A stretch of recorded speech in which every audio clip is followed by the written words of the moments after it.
कभी ऐसा महसूस हुआ है कि पर्स में रखे पैसे पहले की तरह अब ज़्यादा टिकते ही नहीं?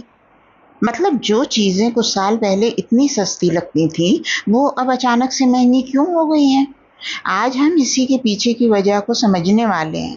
एक ऐसी आर्थिक ताकत जिसे कहते हैं मुद्रास्फीति, और जानेंगे कि ये हमारे पैसे की कीमत को कैसे कम कर देती है। तो असली सवाल यही है ना कि आखिर समय के साथ हमारे पैसों की कीमत कम क्यों हो जाती है। ये एक ऐसा सवाल है जो हम सब पर असर डालता है। तो चलिए इसका जवाब ढूंढते हैं फिर। अच्छा, तो इस पहेली को सुलझाने के लिए सबसे पहले ये समझना होगा कि आखिर ये मुद्रास्फीति है क्या भला। चलिए इसको बिल्कुल आसान भाषा में समझते हैं। अगर किताबी भाषा में कहें तो मुद्रास्फीति वो दर है जिससे समय के साथ सामान और सेवाओं के दाम बढ़ते हैं। पर इसका असल में मतलब क्या है?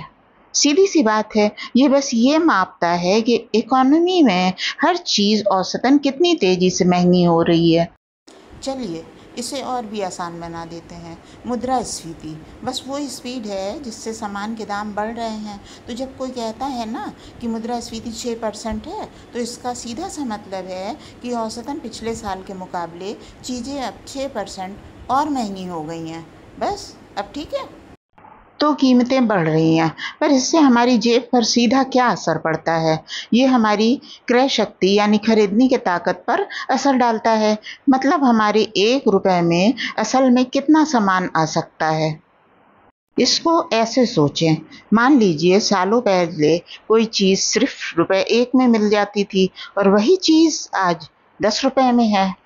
नोट तो वही है, रुपया तो वो रुपया ही है, लेकिन वो अब इतना सामान नहीं खरीद सकता। यही है मुद्रास्फीति का सीधा और सबसे तगड़ा असर। मतलब क्या हुआ?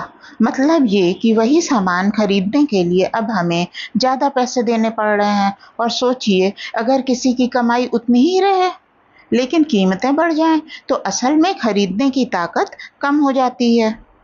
तो अगर खरीदने की ताकत कम हो रही है, तो सबसे बड़ा सवाल तो यही है कि भाई ऐसा होता क्यों है? आखिर ये कीमतें लगातार बढ़ती ही क्यों जाती हैं? चलिए इसके पीछे के असली कारणों को समझते हैं। इसके ना मोटे तौर पे 3 कारण हैं। पहला, माँग और आपूर्ति में गड़बड़ी। मतलब जब किसी चीज़ को खरीदने वाले बहुत हों और वो चीज़ बाज़ार में कम हो, तो ज़ाहिर है उसकी कीमत बढ़ जाएगी। दूसरा कारण है बनाने का खर्चा बढ़ जाना। जब किसी सामान को बनाने में ही ज़्यादा पैसा लगेगा, तो कंपनियाँ भी दाम बढ़ा देंगी। और तीसरा, जब सरकार बहुत ज़्यादा नोट छापने लगती है, तो इससे होता ये है कि बाज़ार में पैसा तो बहुत आ जाता है, लेकिन पैसे की खुद की कीमत घट जाती है और हर चीज़ महंगी होने लगती है।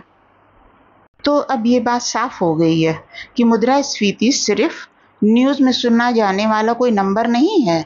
ये एक काफ़ी जटिल आर्थिक शक्ति है जिसके कई कारण हैं और जिसका असर सीधा हमारे बटुए पर, हमारी बचत पर और हमारी रोज़मर्रा की ज़िंदगी पर पड़ता है। और ये सब हमें भविष्य के बारे में एक बहुत ज़रूरी सवाल पर लाकर छोड़ देता है कि अगर कीमतें इसी तरह बढ़ती रहीं, तो आने वाला कल कैसा होगा?